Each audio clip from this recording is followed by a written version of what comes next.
Shalom semuanya. Tuhan Yesus luar biasa. Saudara, saya kasih satu cerita ya. Tebak, khotbah saya temanya apa? Saudara, di zaman Orde Baru, waktu itu Presiden Soeharto terkenal dengan yang namanya surat sakti. Ya, surat sakti itu bisa dari jenderal, menteri, terlebih lagi dari presiden. Jadi kalau saudara bawa surat sakti di mana ada sebuah memo, ya bikin catatan oret-oretan, terus ditandatangani, mungkin oleh seorang jenderal, menteri, terlebih lagi oleh presiden. Saudara bawa itu, terus saudara masuk ke satu instansi atau apalah ya, mau ketemu menteri, saudara buat surat nih, surat memo dari presiden, masuk ke kementerian apa. Saudara dengan surat sakti itu, orang hormat ya, bisa tunduk kepada saudara. Kekuatannya di mana? Bukan karena penampilan saudara yang baik. Coba yang satunya ditinggiin, Evan mana ya? Nggak datang ya. Channel 1 dinaikin sedikit aja. Saudara, satu channel 1 dinaikin, ya. Tes ya. Saudara bawa surat itu, orang pada hormat. Sesungguhnya orang itu bukan hormat kepada saudara. Mungkin saudara merasa pakaian saudara rapi, jadi orang hormat.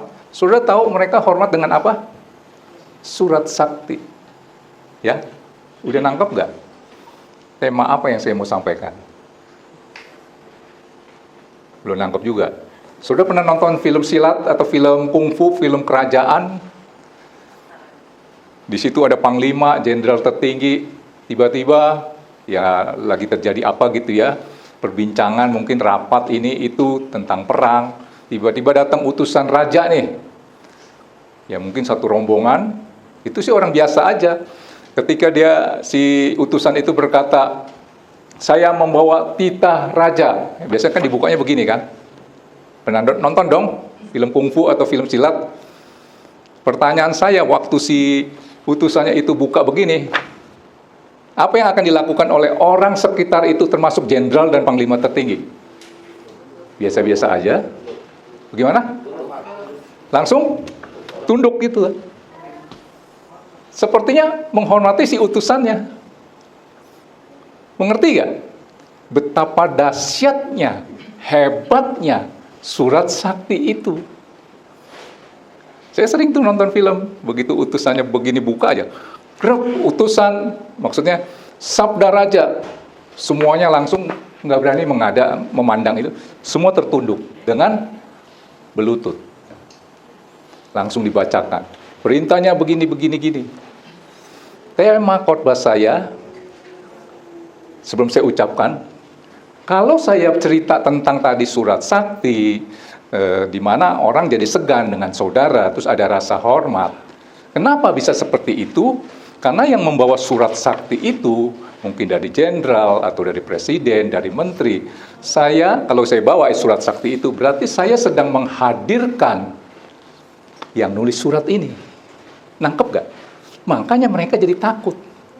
Coba deh saudara ya, ini yang kelas bawah ya.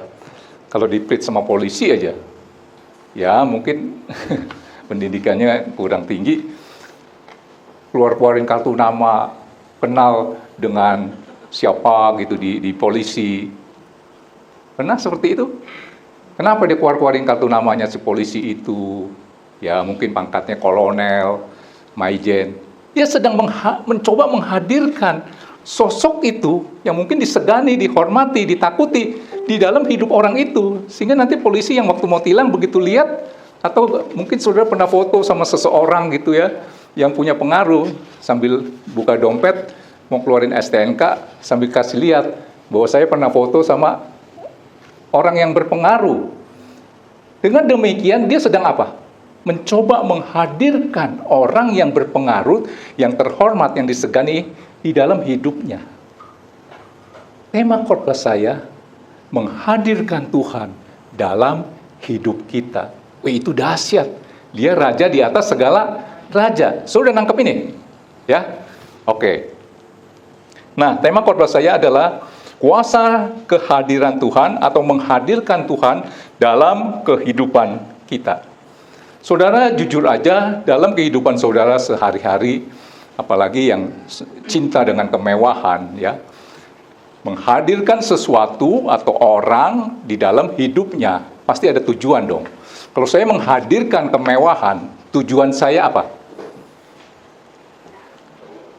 Apa tujuannya? Hormat. Kalau orang gila hormat kan begitu. Betul nggak? Saya menghadirkan kemewahan di dalam hidup saya supaya saya dihargai, supaya saya dihormati. Tangkap ini ya.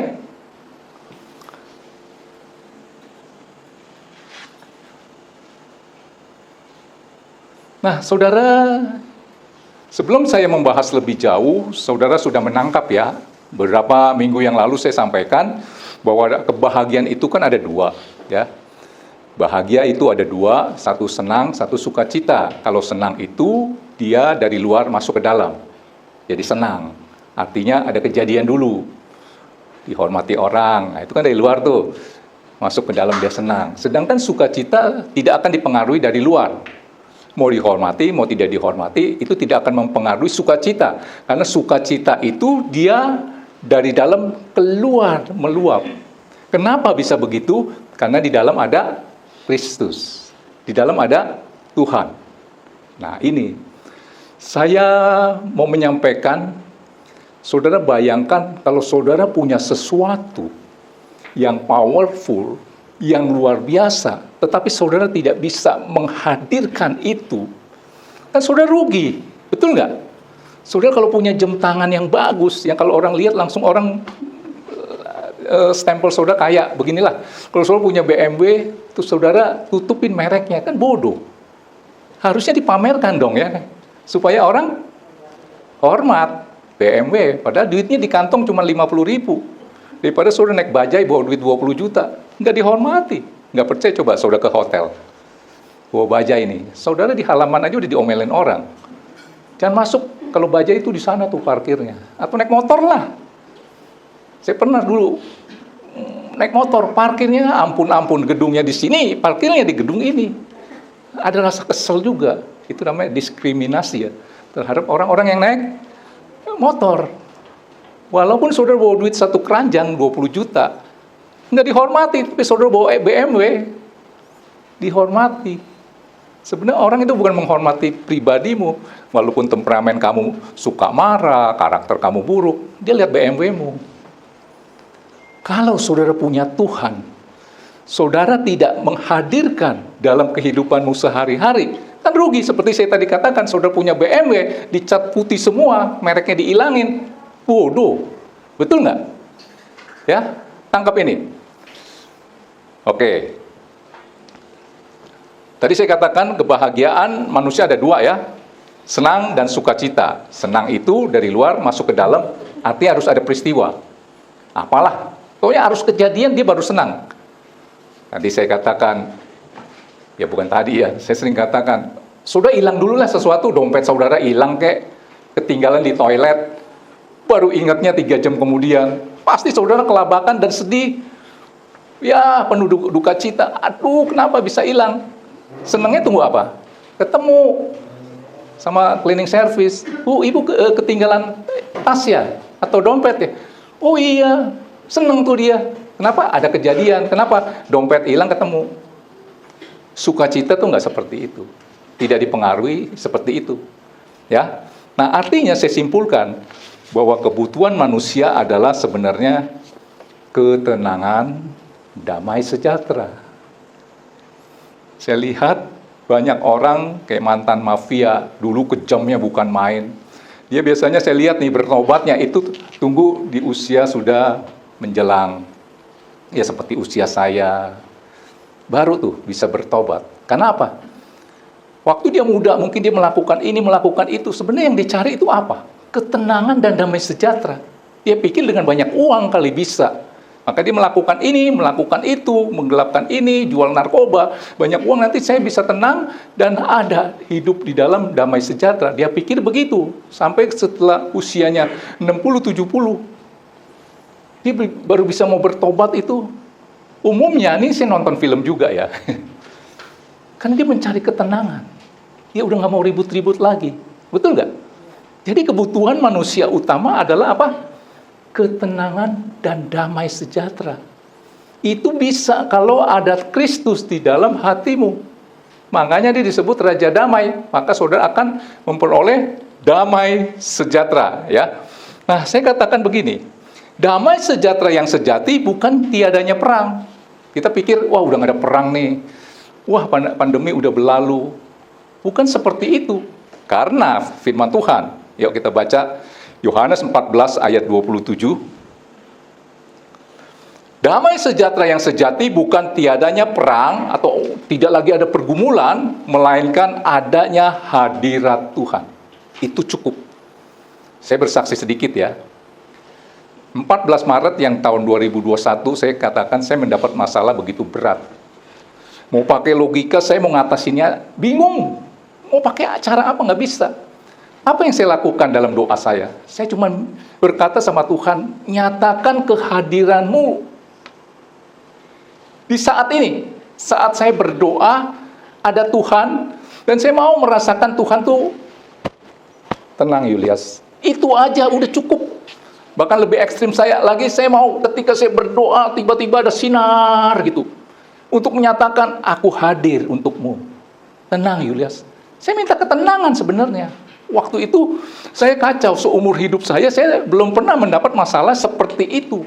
Saya minta ketenangan dan damai sejahtera. Saya tidak minta Tuhan selesaikan persoalan dan masalah saya yang begitu berat. Saya nggak minta itu, jujur aja. Saya minta Tuhan di samping saya. Udah itu aja, cukup. Sudah lihat, ya Yohanes 14 ayat 27, firman-Nya berkata, damai sejahtera yang kutinggalkan bagimu, damai sejahtera yang kuberikan kepadamu, dari dalam keluar ini, dan apa yang kuberikan tidak seperti yang diberikan oleh dunia kepadamu. Jangan gelisah dan gentar hatimu. Ternyata damai sejahtera yang daripada Tuhan itu beda dengan damai sejahtera yang dari dunia. Tadi saya katakan manusia intinya mau mencari ketenangan dan damai sejahtera. Dia pikir bisa kali dengan uang. Makanya orang mencari uang untuk mencapai tujuan yang tadi saya katakan, ketenangan atau damai sejahtera. Ternyata damai sejahtera yang sejati bukannya tiadanya perang atau pergumulan, melainkan adanya hadirat Tuhan. Itu cukup. Satu hari ada satu perlombaan tentang melukis.